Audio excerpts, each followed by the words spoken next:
I was also just really excited when John showed me the mix of profiles of all of you guys' personalities and everything. It seemed like he's put together a team that is really diverse and has a really great mix of gifts. So I think some of you will be better at some kinds of care situations and some at others, and that will be wonderful.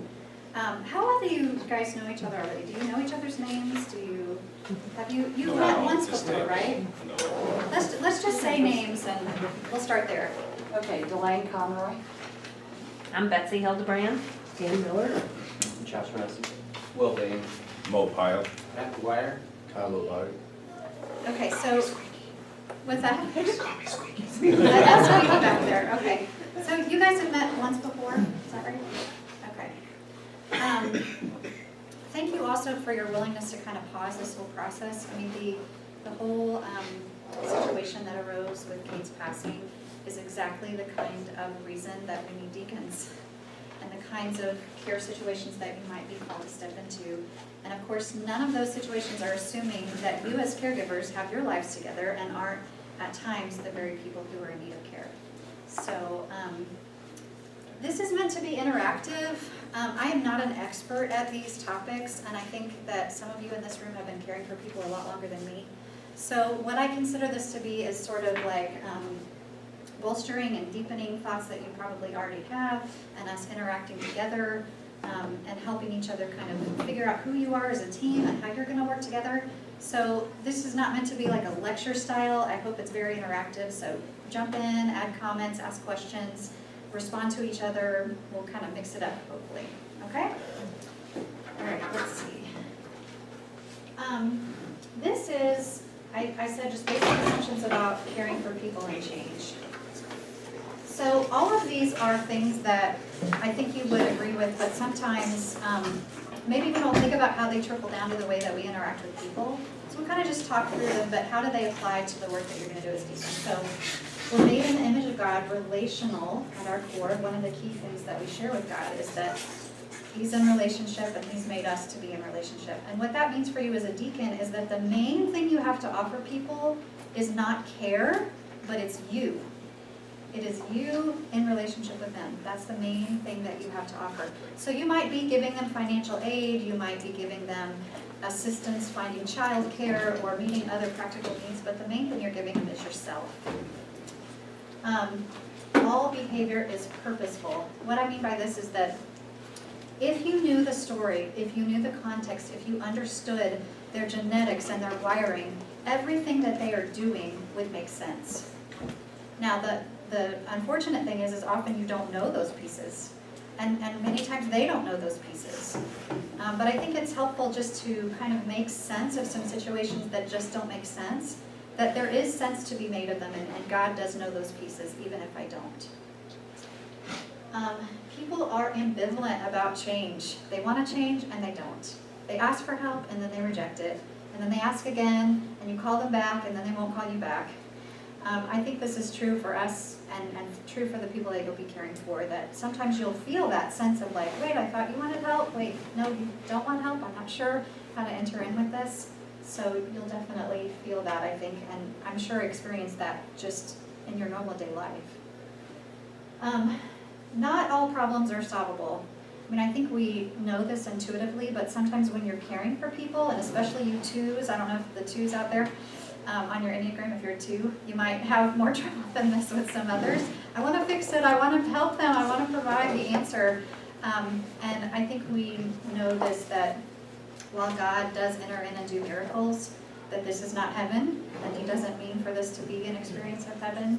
So sometimes they'll have to come from you guys as deacons, kind of an acceptance that, you know, we can walk alongside this person, but we really cannot make the situation better.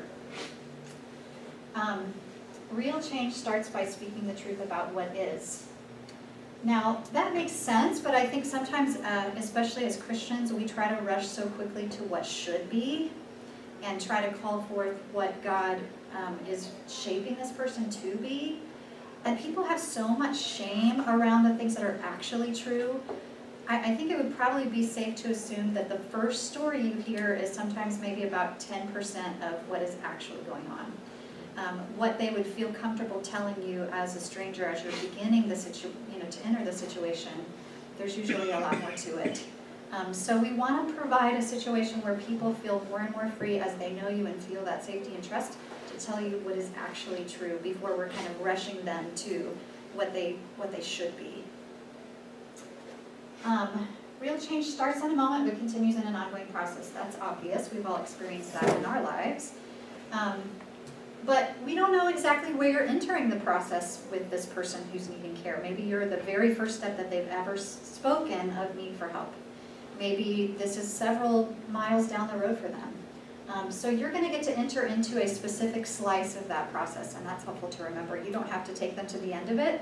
Maybe you're going to walk with them for 2 miles. Maybe you're going to walk with them for 9 miles. So that will kind of help you remember, like, okay, this has been here for a while, and I might not be the one to see this through to the end. And then the last two kind of go together. Knowledge of the truth alone doesn't change. So as I know truths about God, I mean, a lot of us would say this and experience this, that there's this gap between what I know to be true of God and how I experience that, right? And so we want change to be holistic, that it involves all of the person, their mind, their thoughts, their body, their emotions, their behaviors, everything that's going on in their brain. And also as that individual changes, that influences their relationships with other people, their marriage, their family, their workplace, their community, our church, globally, politically. All of these things are all of the facets that the gospel is meant to touch.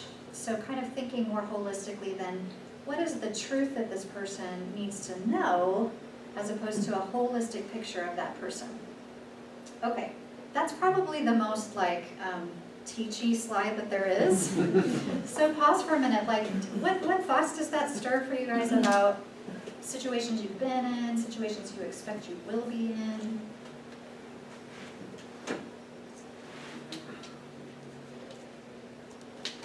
Don't be shy now. I really like the part about the ambivalence towards change and being able to like help people process through that and allowing them to be okay with that ambivalence. And I said, yeah, sometimes it is hard to ask for help. That's okay. I can see how this is, you may not want this all the way, but that's where you're at, and that's good too. Like, we'll walk with you on that part. I think that's like going to be a huge factor for a lot of people. And I like how you said that you know, your assumption is your job is to kind of sit with them where they are, not necessarily like, come on, let's change, let's move. Yeah. But to help them kind of wrestle with their own desire in that. Yeah, and I like about not all problems are Yeah, solvable, me too. because it may not, and it could be that the problem may be solvable, but if I'm not aware of the solution, it doesn't mean that I can't be part of the pathway to the solution. And so you can't just say, well, I can't get involved because I don't know the answer. I can get involved to help someone else find an answer. It doesn't have to come from me. Right. Yeah, I think along the same lines too. I guess to take an example, like you're trying to walk through somebody in their marriage, but they're just not willing to reconcile and not take it as a failure if they end up getting divorced. Like taking it on like it's something I did, you know, that's the reason why they're getting divorced. So I look at it from that aspect too. Mm-hmm. I think it'd be real easy to try to take the place of the Holy Spirit. We're not trying to take them where we think they ought to be. We're trying to help them follow the Holy Spirit where He wants them to go, you know, and not get that confused. Or assume you know what it is. Yeah. Yeah. Right, Yeah. right. That all behavior is purposeful, like that resonated a lot with me as well. Just because people are so dynamic, but I mean, we don't know what other external or internal forces are being at play. So what seems like chaos is just actually the rules of the game that we don't know yet. Yeah. Reminds me of a quote that I read by Dietrich Bonhoeffer, who says that we should see people more through the light of their suffering than from our prejudice. And it's so true, if you put yourself in the spot of someone else, usually there are these variables that you can't foresee and that you didn't even take into consideration when you made your first judgment.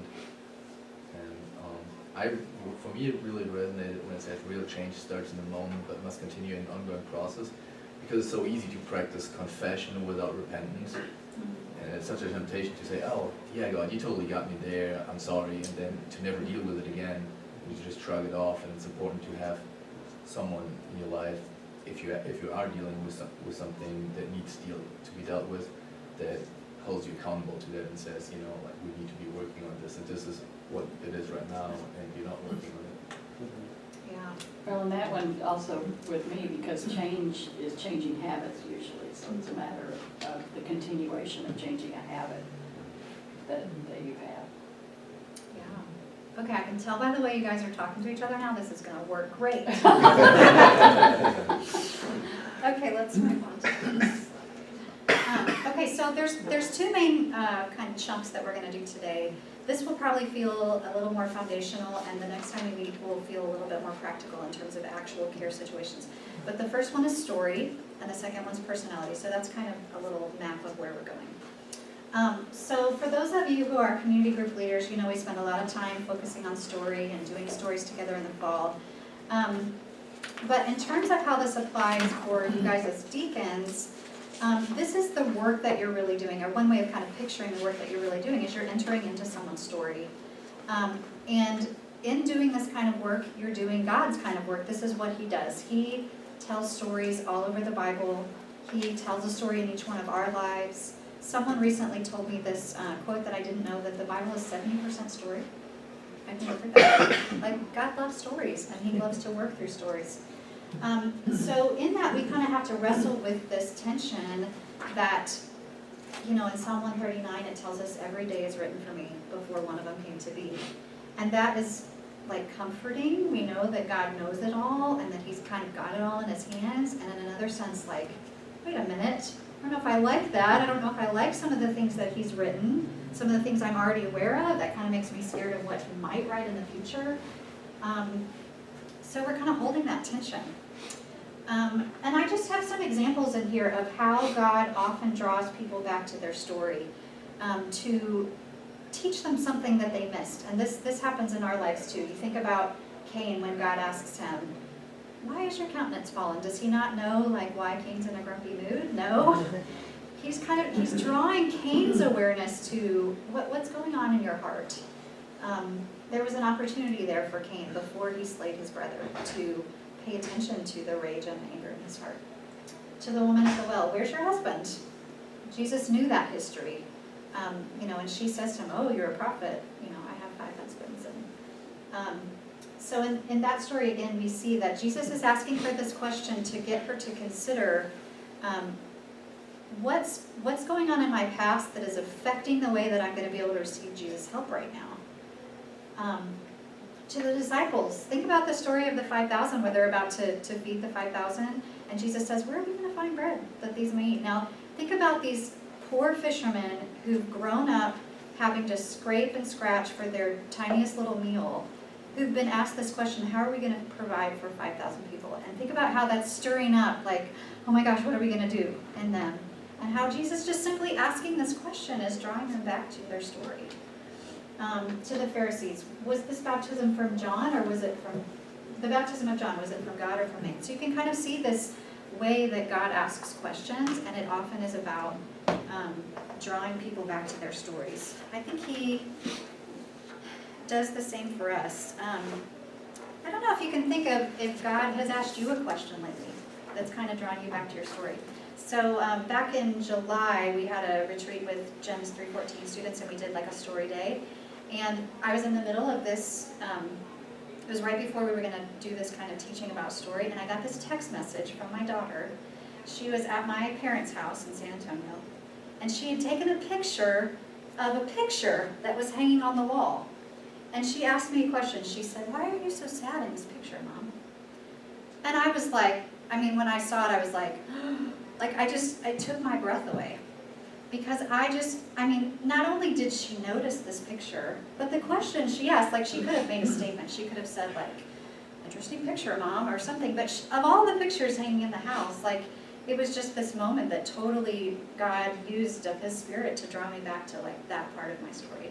So I don't know if you've had an experience of that lately where Sometimes God is giving us those invitations all the time and we're just not really paying attention to it. Anybody think of a recent example where God kind of drew you to pay attention to a part of your story? I had one when I was writing, I guess it's my, I don't even remember what it was called in here, but, you know, where you start with your childhood and everything. And my dad died just before my 6th birthday. And I know I told this in community group, but I was sitting downstairs watching TV and a voice said, "Go upstairs, your mom needs you."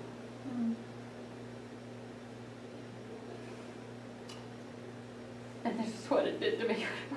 She was in his closet, trying to clean out the closet.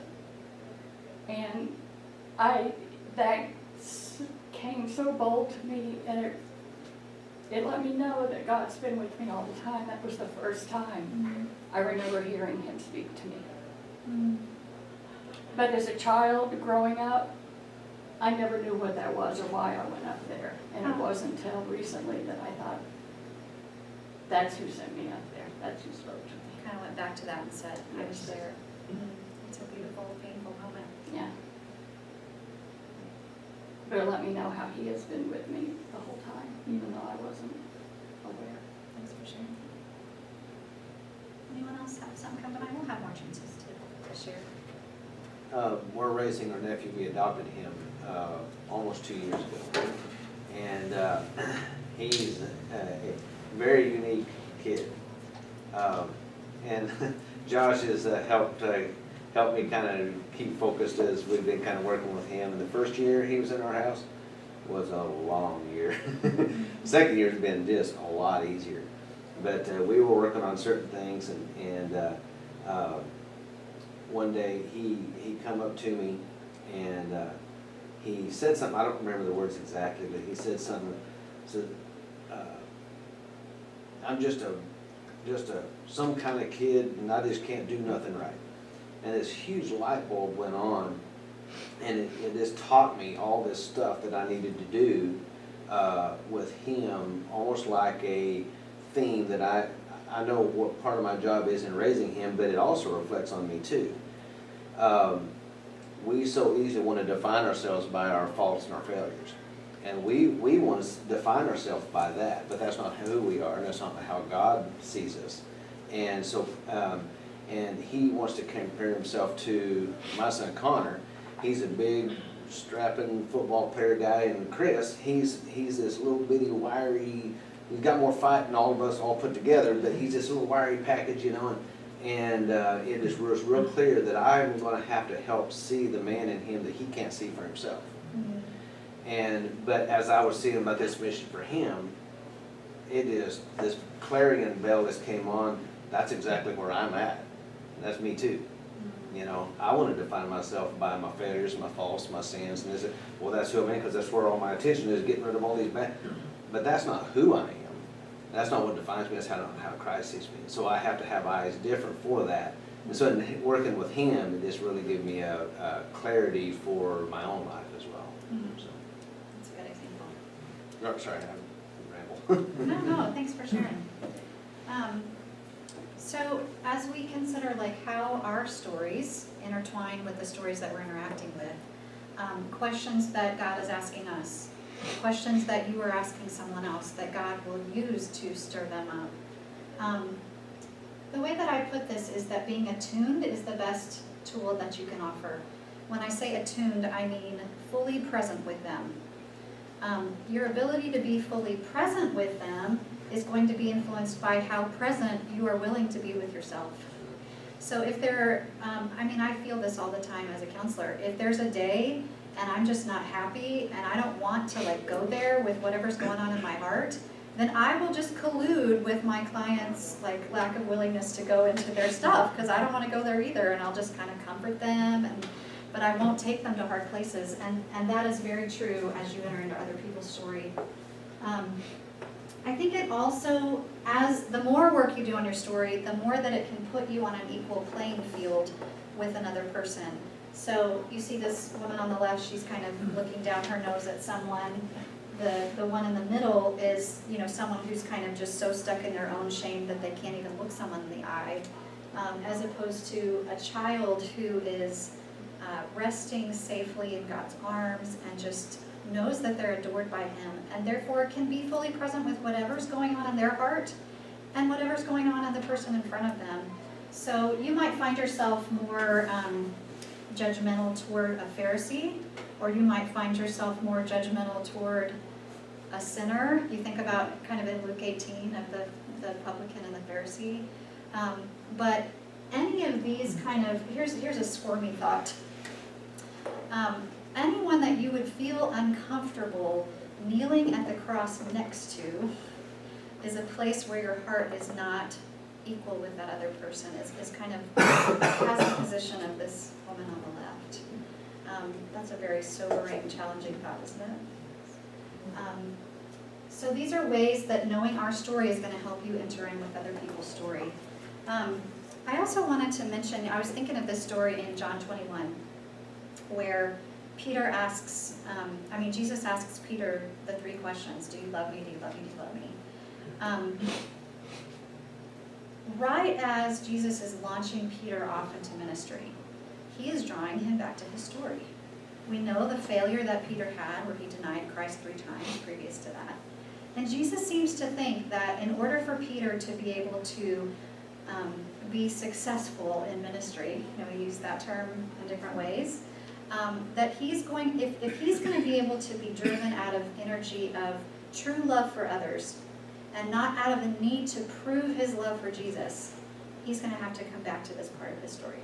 So I suggest that to you to kind of encourage you to wrestle with. I wouldn't be surprised if, as he launches you off into this deacon ministry, if there aren't parts of your story that he's stirring up and asking you to wrestle with, so that you can give out of more freedom and out of more care for others, and not out of kind of proving yourself, or whatever is coming up for you, just that you would kind of consider that. As I kind of suggest that idea, anything come to mind that you would want to kind of just footnote either for yourself or say out loud? You were talking about the wrestling, when they had the last racial forum here with the white privilege. That really meant a lot to me. I shared down on our group that, I grew up in a middle class white neighborhood, and I really didn't know, black children when I was younger, and I consider myself that I was privileged, because I did have what a lot of people didn't have. But, I've been wrestling with that too, because I thought it goes beyond any kind of racial thing. We have privilege in this country that, other people are religious freedom, and just, we don't have to be afraid to come to this church. We have a prayer group on Sunday morning, and I don't know if anybody knows Dave Albrecht, but he goes to Ethiopia a lot with Faith at Works, and he was talking about they've opened up a church, a first Christian Somali church there, like a month ago, and it's really a big thing, but it's already been broken into because the people don't want it there, and there are those that are opposing Christians. I thought, we can come to church and we don't have to worry about that. And I guess I really God's been wrestling with me, showing me you're very privileged, and there's a lot of people out there that don't have what we have, faith-wise and material-wise, and it's really opened my eyes. That's something I'm wrestling with. Yeah. Thanks. Okay. Are you guys getting hungry? I know that you wanted to. It's supposed to be coming. Okay. Should we? Okay. Well, maybe we'll pause after the story part before we go on. Yeah, I think somebody just want to pick it up. Okay. Knowing my own story helps me consider what are my issues versus what are their issues. So in the counseling world, we call this transference and countertransference. So transference is this person is viewing me as their critical mother. Countertransference is that I am angry with you as if you were my angry boss. Does that make sense? So knowing the difference between what's my issue and what's another person's issue is going to be really important when you walk into a situation to discern. Because if you're confused about this, you might walk into a situation that feels a lot like something painful in your past, and you'll say, whoa, whoa, whoa, wait a minute, something's wrong with them, I don't know how to help them, and it might just be that there's an alarm going off in you. The second point we talked a little bit about with all behavior is purposeful. There's always a reason why they're doing what they're doing. And it's not your job that you have to get to the bottom of that, but that kind of helps you kind of keep a North Star that there are good questions to ask, there are ways that I can there are angles I can try to come at it if the initial things aren't working, that will make sense of what's going wrong. Also, it helps you make sense of where you're arriving in their story. We talked a little bit about this. This might be the very first time they've ever asked for help. And they might have been struggling with this thing for 30 years. So you might, if you consider their story like a book, you might be entering in chapter 1, you might be entering in chapter 7. You really don't know where you're entering. So maybe they've been abandoned many, many times. And you're kind of like, why are they freaking out about this? It doesn't seem like that big a deal. But maybe for them, this mirrors something in their story that you don't know yet. Maybe they're so used to being in an abusive environment, they don't recognize it as harm. Like, you can look at them and say, like, how can they put up with this? And, for them, it's just kind of normal. Maybe their views, you're thinking about it from a theological angle, like, I need to tell you what God says about this, when really everything about their story is screaming when they're in the middle of a divorce situation or an abuse situation. And kind of how God brings it full back around to you, knowing how he uses their story to bring you back to yours. There's kind of this constant, I'm giving to you, God's bringing me back to my own story, I'm interacting with him, and I'm receiving what I need from him so I can go back to you. It's kind of this constant revolving door, I think. Here's where there was a great video that we can't access, but it was a short little clip from Dan Allender, who, I would say that's kind of his keystone work in his life, his story. And I think, oh yeah, I have one more. His book on story is called To Be Told. This is the workbook, if you want to look through this. And if story is something that you feel like, I really would love to kind of dive into this more for myself, this would be a great resource, especially the workbook is filled with more questions than you could answer in your lifetime. So maybe we'll be able to get the little clip up and running. But the reason I titled it Take Your Shoes Off is because he uses that imagery to talk about walking into people's lives as if it's holy ground, that we're taking our shoes off as we kind of enter their homes, as we enter their stories, that it's a very sacred thing, that sometimes, if you just kind of get this call and you arrive and, you were late coming home from work and it's just this kind of frazzled situation, it's really easy to forget how tender that might be for this person that you're just meeting. So maybe we'll get into that video. Okay. This section right here is kind of harkening back to the worksheet that you guys received when you first entered the process. Do you know what I'm talking about? There was a worksheet where you kind of had an opportunity to think about things that happened at different stages of your life. So this was one of the questions that was in the original Deacon application. What experiences or relationships have most influenced the role that you anticipate playing as a deacon? So as you reflect on this question and as you think about interacting with this team, you get to decide how open you want to be with each other, and the same will be true for people that you're ministering to. They're going to decide how safe they feel with you. You have to develop safety and trust with each other to maybe feel free to share some of those stories also. So this is a question for you, but also just a good thing to consider, that you get to decide. Do you want to share a story at a level 2? Do you want to fly over it at 30,000 feet? Do you want to go deeper with that? And that will come over time as you develop safety and trust with each other and in the care situation that you're in. But very much these last 2 points are kind of driving home what we're talking about, engaging stories between you and another person. Your willingness to enter into the pain of these stories has everything to do with how you can walk alongside others who are in their own pain. If you don't want to enter your own pain, you will not do it for someone else. If there are stories of your own pain or loss that you have not grieved or processed, then you will be driven out of your own pain and not the needs of the care receiver. And this in parentheses, I want to say a little bit about that.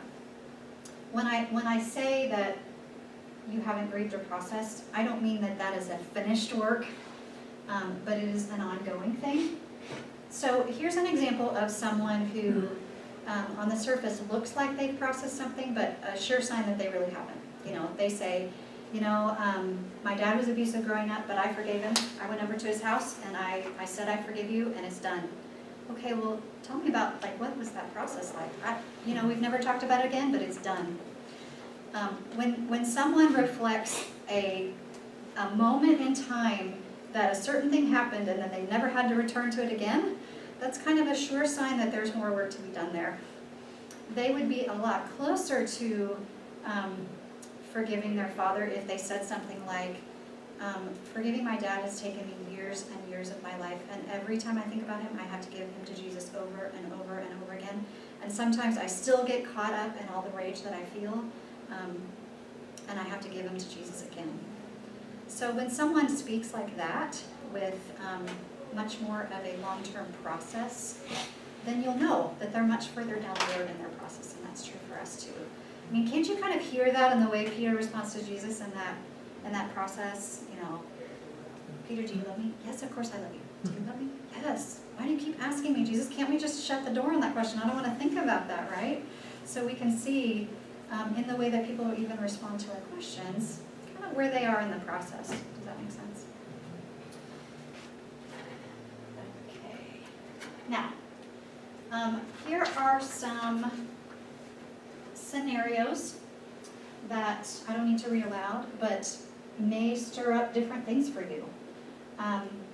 That I want to just give you a few minutes to kind of process how it would touch on your story if you were to walk into a care situation with this type of need. So kind of just read through this list, and at your table, after you've had some time, maybe we'll just spend a few minutes. Share an insight that you had, that you feel comfortable sharing about how it would impact a care situation that's similar to a piece of your story. I look at that list and I feel more comfortable in situations where, you know, compassion is needed, but the bullet that jumps out to me is an angry, violent man or an angry, violent woman. You know, both my parents were, you know, now I look back and I see the hurt and the brokenness, but there were times when my dad was really, really angry. And my relationship with my dad is very different than that of my brothers, because I have to admit that he was abusive to my brothers, you know, but he treated the girls just very specially. And my mom was a very bitter woman, and so she was very verbally angry towards me. And so I know that I really have to look at those, because I know how I react to anger initially, and I have to really try to carefully weed through that. So that's the one I have to think about, how, you know, just my history, you know, and thankfully, I mean, there are people that have gone through far worse, but I know that you know, my tendency is I want to put up walls when I'm confronted with anger. You know, I just know that's how, my first thing that I want to do. So I have to really carefully tread through that kind of ground. Yeah. I think both of the things you shared made me kind of want to take my shoes off. I feel like those are really precious things that you're entrusting this group with. And I know you guys will have more opportunities to do that with each other. But if there are any of these areas that, you know, I hope what you're not feeling is like, oh my gosh, I need to like get more counseling yesterday. All of us, you know, just like what Josh said, I have a therapist, my husband has a therapist, you know, we're all very familiar. I hope that you feel comfortable with saying that you also need help. So if there is something that you're just aware of, like, gosh, I really haven't done a lot of work on this, and I think I would be a disaster in this situation, please make sure that someone on the team and the elders know about that, so we don't put you into that kind of situation. Okay, we'll move on, but you'll have more opportunities with each other to kind of share these things too. And like really quick to that, I'll try and like. Do you want the mic? No, it's okay. So one of the things we want to do with that is put together like some more intake type stuff that we would get from people. And so before they would even know who's going to contact them, like we would have that. And so whoever it is that we're sending it to initially, like you'd be able to look at that, and even before we say, oh, like, you know, Ian and Dick are going to contact you, or Josh, or whoever, like you'll be able to provide feedback on that, and it may even be something that, like, that recently something has surfaced that you don't feel like you're able to enter into that, and so, like, the bottom line is we're not just going to like force you into a situation, like we really want to have that conversation of, I just can't right now. And so that's the beauty of having like the multiplicity of deacons, is that, you know, amongst the group, there will be other people that can step up and enter into that. So we want to try and do as much on the front end to help identify that stuff, so you're not put into a situation as much as we can control, that you would just get surprised by something like that. I think shocked you. It's all about personality. Try to think about what personality is. I would say it's kind of a combination of both nature and nurture elements that kind of together put together your normal human functioning. Now, a lot of people would see that personality, though, has a huge component of story in it, so that personality kind of, for a lot of people, ends up being the way that you relate out of the pain of your story to kind of protect yourself. So that quote there, out of the painful places of our story, we develop ways of relating to self-protect. So here is one, this is Dan Allender's kind of division of types. You'll find this in his Wounded Heart book. All the books that I'm mentioning, I have here if you want to take a look at this. So in the, kind of towards the back, he has this chapter called Styles of Relating, and it's from there. So here's just a way of kind of thinking about different categories of people and how they might try to protect themselves. A good girl, Marsha Brady, who manages relationships with compliance, helping, and blaming themselves. It's always their fault. They're always going to take responsibility for fixing things. A party girl who manages relationships with fun energy that stay on the surface. You feel drawn in and then pushed out, and then drawn in and then pushed out, and you're kind of confused, like, do they want me, do they not want me? That's kind of the party girl way of relating. A tough girl who manages relationships with independence, self-reliance, and blaming others. It's always someone else's fault. Now, I say girl, but this goes for guys too. So it's often true that a self-blamer marries an others blamer. Can't you see how those just go together? So that's just one way of beginning to think about personality and the way that people are coming across to you as you get to know them. Now, the Enneagram, I hope you found the Enneagram interesting. Had you guys had any experience with the Enneagram before? Is anybody familiar with it before? The Enneagram, similar to the Myers-Briggs, is a personality type system. And the reason why I find the Enneagram so helpful is because it has several ways that help me think about the person that's sitting here in front of me. So I am not an expert in the Enneagram. No one expects you to become an expert in the Enneagram. But if you kind of become a student of this, it will really, really help you have some really good handles in your mind about how to think about several aspects of the person who's sitting in front of you. I didn't turn aside. So here are the 9 Enneagram types. And here's a basic description of the 9 types. So take a minute and just kind of read a description of the types and kind of pay attention to the type that you are.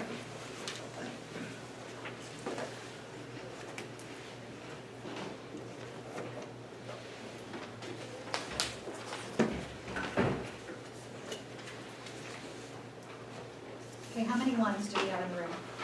Any ones? Where 1 is your primary type? Okay, we've got 1. How many helpers? Okay, we've got 3 helpers. How about achievers? Okay, individualist? No individualist. Investigator? Okay, loyalists? few of those. Enthusiast? Challenger? Peacemaker? Okay. So, the Enneagram, I think, is helpful. One of the ways that it's different from the Myers-Briggs, although they're very similar, and I did not include this slide, but if you're curious about how the Myers-Briggs and the Enneagram kind of interact, there's another slide that I almost put in that shows the Myers-Briggs types on the Enneagram scale. And if you're curious about that, you could Google it and find it. You could find it in Google Images, and it would show you where your Myers-Briggs type fits on the Enneagram kind of circle. Some of the reasons I think the Enneagram is really helpful is that it helps you not only have a basic understanding of a person, but also kind of what maturity looks like on a scale, and we'll come to some of that. Here's a silly way of kind of trying to not only think about your type, but also how these types would interact together. Okay, so this is not meant to offend anyone. These are overgeneralized statements here, and it's kind of meant to be silly. But we're going to imagine a large group made of all 9 types is traveling together, comes to a river without a bridge. How do they deal with this? Each type is unaware of their true nature, yet unconsciously approaches it in their own compulsive style. Notice not everyone gets across. Okay, ones are going to look for the perfect way to cross. There is a perfect way, and I will find it. Twos will start to swim across, then they'll look back for others to try to help them. Because they continue to do this, they're never going to get across themselves. Some of them will drown from exhaustion in helping other people get across. Threes will wait on the edge until they're the center of attention, wear their best outfit, and swim across with fancy strokes. Fours cross using a variety of artsy styles, even doing water ballet. So we have these creative types. Fives never get into the river. They hide behind a tree and take notes on what everybody else is doing. These intellectual ones. Sixes either fearfully grab onto someone to help them go across, or stride into the water and do a traditional overarm stroke. So these are going to be super responsible people that sometimes will be caught up in the fear of it, and other times will do something very predictable and responsible. Sevens splash, dive, and generally have a party, and it doesn't matter if they get across or not, as long as they're entertaining the crowd. So these are kind of your party people. Eights will march into the water and swim upstream against the current, but they always get across. Some, the more mature ones, will even help some of the weaker ones. So these are kind of your take charge leaders. Nines will kind of amble in, float downstream. If they don't drift out to sea, they will eventually land okay. So does this kind of give you a bit of a visual as to your type? Anybody have a strong disagreement about what you see here? Any thoughts? I assume the numbers go right in line with how they are organized on the sheet, the numbers. Oh, Yeah. so the numbering was different on the last slide, though. Or maybe I was going by the star diagram and the circle. I was using those numbers. Yeah, they're the same. Oh, okay. They do match up, sorry about that. Okay. Now, all 9 types have healthy and unhealthy aspects. So the goal of your type is not to become another type. You are your type. The goal is to become a healthy person within your type. This would also probably be helpful to explain. Everybody has one type, but then some types look like other types. So if you're really curious about this, I think you can pay $10 and get a much more extensive test. I think you did the free one, which I think is like a quarter of the questions that the extended one has. So it's not that you have a primary type and maybe some others. Maybe you're just kind of not settled for sure on which one it is. And I have some really great resources if you want to look at that and kind of read more detail about what your type is and see what might be a fit. But all of the types, when they're stressed, the way that they will move when they have stress behaviors, so you can see how a 1 who's a perfectionist and how that might be used to be really organized and really get the job done. When they're stressed, they're going to be overly orderly, self-controlled, and critical. And so you can see how each of the types under stress is going to have negative aspects of it too. Any thoughts about how your type shows up under stress? Does that Okay. seem true? Is it better healing yourself and all the bad things? Yeah. Certainly, we can have a flavor of all of them at times. If you really want to become a student of the Enneagram, there is a lot of detail about when a certain type of stress, they tend to look more like this one. As they are healthier, they tend to grow more like this one. So you can really get into this if you're kind of a personality junkie. It's kind of fun. Okay. Also, the Enneagram gives you a way of thinking about the most unhealthy expressions of personality. So here is what you would see with standing patterns of personality or unresolved trauma. And we will talk a little bit more about trauma next week. But every one of these types has a range of healthy to unhealthy. So I'm just going to show you so you can kind of see visually. This book, The Wisdom of the Enneagram. Okay, here's a chart. So you can maybe just see kind of visually represented. This is a type 2. And under the type 2, they have 9 different degrees of all the way from very mature to very immature within this type. And so if you see the most unhealthy expression of a 2, it will be someone who looks histrionic, and it will kind of describe, it says here, the most unhealthy 2 will feel victimized and burdensome. The realization that they may have been selfish or even harmed others is too much for an unhealthy 2. They fall to pieces, physically and emotionally, playing out the role of victim and martyr. Others are then obliged to step in and care for them. So that would be a very unhealthy 2. All the way to, you can see how, as that person grows and God redeems their story, this is what can result. 2s let go of the belief that they're not allowed to care for themselves. Thus, they can own their feelings and needs and are free to love others without expectations. They also achieve their basic desire, and liberated 2s experience unconditional love for self and others. They're joyous, gracious, and humble. So every type has really healthy expressions of it and really unhealthy expressions of it. You're welcome to come up afterwards and look at your type and see kind of where you are on the continuum. I have one question. Yes. So, is there something we're supposed to draw out of the patterns of those lines and how they're interconnected? And, I mean, and maybe this is just me as a data analyst, I'm really honing in on those lines and trying to understand why They're drawn that way? 3, 6, and 9 are a triangle and the others bounce Yes. and they never touch on the other ones. Yes. Okay. There is a lot of detail to that. Okay. That if you want to learn all about that, I mean, not that it would take a ton of time to learn about that, but I would go to the Enneagram Institute website. There's a lot of free information on that website that even explains how are the 3, 6, and 9 related? Why are the triangles like that? Some of them are, when you're thinking, some of them are more thinking oriented, some of them are more feeling oriented. So there's a lot more specificity to that I didn't try to go into here, Okay. but you can. It's a very intricate system if you want to learn it. I was just curious. Any more questions about this slide? I know that I'm not asking you or expecting you to know what all these words mean. The only thing I wanted this slide to convey is that the Enneagram helps you understand how it is that even some of the most unhealthy expressions of personality show up and can be explained by the Enneagram. Does that make sense? A little bit? We'll keep moving. It also helps you think about what maturity looks like. So I showed you that chart, and here's kind of a description of as each of these types grow, what they will look more and more like. So take a minute and just kind of read through this and see what a vision of you becoming more and more mature would look like.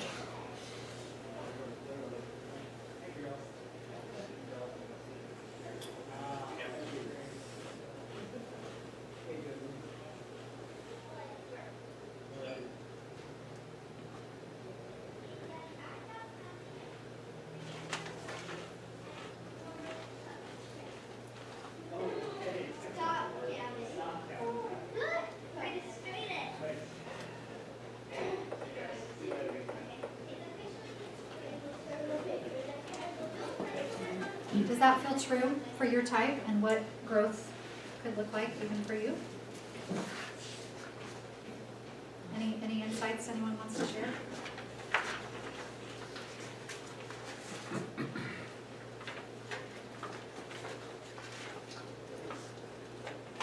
I know we're kind of just getting our feet wet, and this feels like a new system, so don't worry if you're a little confused. I kind of wanted to give you a sample of what maturity might look like for this person. So I picked an 8. An 8 is the type A leader, go get 'em kind of challenger. So here's what growth might look like for someone. At 25, Kyle is a natural born leader. He's capable and confident. But in his first ministry leadership experience, he's territorial, untrusting, domineering, and unable to respect others' boundaries. No one wants to serve under him. His first church fails. At age 40, so 15 years have gone by, and Kyle is walking with Jesus, so he's still a strong, gifted leader. Over time, he learns to listen to others' input and lead with a less overpowering hand. But he still wants others to know he's in charge and loses his temper easily. At age 65, Kyle is a wise and trusted leader. He has learned to let go of control and promote younger leaders. His natural charisma and power is used to bless and care for others. Now, what I don't mean by this expression is that age is always an indicator of maturity, or that a lack of age is always an indicator of immaturity. Really, it has a lot to do with how this person has handled suffering in their life. But it could happen that as we age, we grow. Sometimes it does. Now, this over here is really, really key. So I want to put a big asterisk here because I think this is a really key thing to understanding what growth means.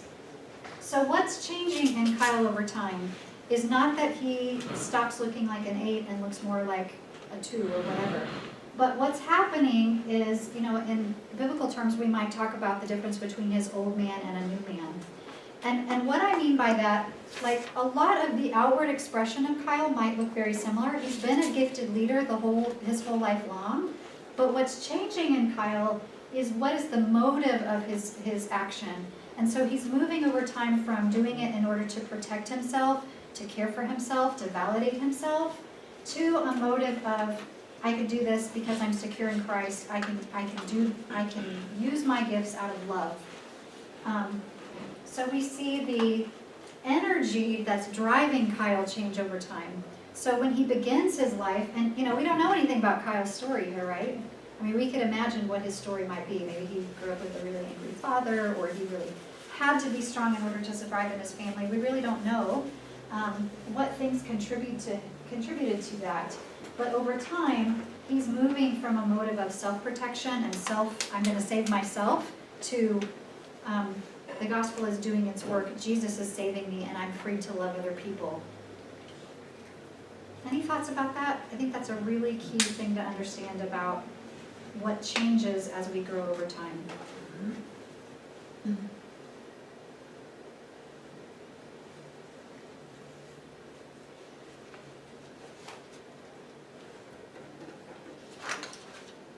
Okay. Now we're going to be a little bit more reflective here about ourselves. So the Enneagram and knowing yourself.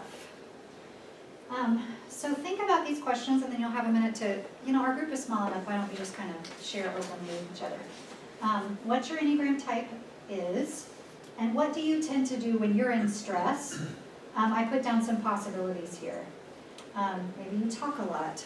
Maybe you try to calm everyone else down. Maybe you start making people laugh when you're stressed. Maybe you take charge. Maybe you withdraw. Maybe you start cleaning. And similar to this, what do you do when you're angry? What do you do when you're tired? What do you do when you're serving? What does your type tend to do? So I'm giving you some opportunity to kind of flesh out how your Enneagram type looks when you're in these different circumstances. So do a little brainstorming and then throw out whatever you're chewing on about your own type.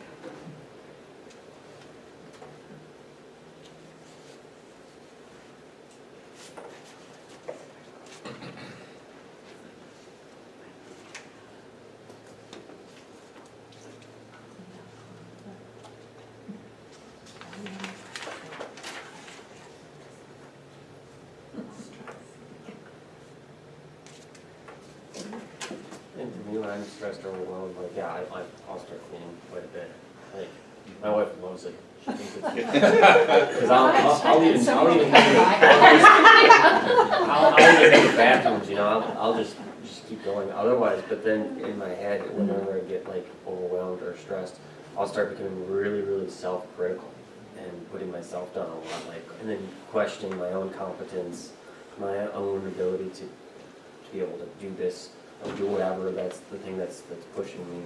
And then that little, like, those little themes or voices in your head that you always have going on, especially if you're really stressed or overwhelmed, will, like, the lies you tell yourself ever since you're a kid, you know, that will start to, like, play in my head a lot. So. Anyone else identify with that? Yeah, Josh sounded a lot like me. When I'm angry, I tend to withdraw a lot, I think, and also, and then clean too is something that I do often. I think it might be related to like the control thing. If my house isn't clean and organized, it like stresses me out and not having it organized, so I'm constantly just cleaning up. When I'm tired, a lot of what Josh said is true about me too. I feel like really all the insecurities that I have become even like more true when I'm tired. They get like exaggerated when I'm tired. So I'm constantly I have to remind myself and Becca too that, you know, just remember where you are right now. You're tired, and you know you get really insecure when you're tired. So what was the other one that I had? Another one. I think that's mainly it. Yeah. Okay. Any other insights you want to share? Maybe you don't want to share.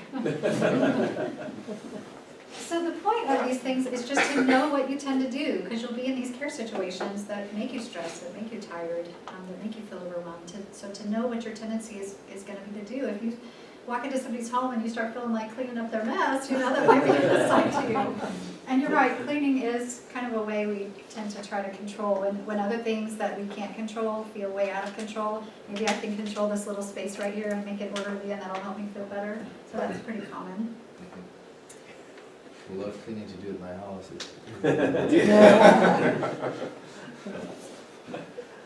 Okay, so that's knowing yourself.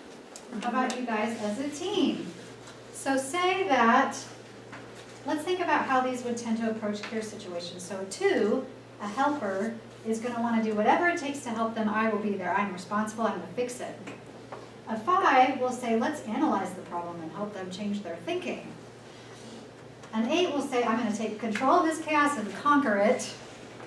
A 9 will say, I'm going to do my best to make everybody happy. Okay, so we're all going to have really different ways of approaching the same care situation. So think about 2 of you going together into a care situation who are 2 different Enneagram types. Like say you have a 2, a helper, together with a challenger. What is that team going to be like? One of you is going to want to fix the problem. Tug of war. Another one of you is going to want to conquer the problem. Like how is that going to work? Or say you have an investigator together with a peacemaker, someone who wants to solve it by coming up with the problems in their thinking, and another one who just wants to make everybody happy. Okay, so take a moment and discuss how your Enneagram type might interact if you were paired with someone else at your table. So this probably would be better kind of at your table so that you can kind of discuss together what your type is and how you might approach a care situation differently if you were paired together.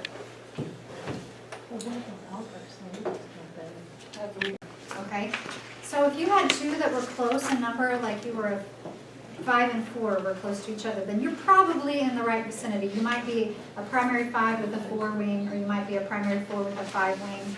But that might help you kind of zone in. If you had 3, like say you had a 1, 2, and a 7, then you're probably more in the 1, 2 area because you're going to have a wing with one of those. I hope that helps and doesn't confuse you more.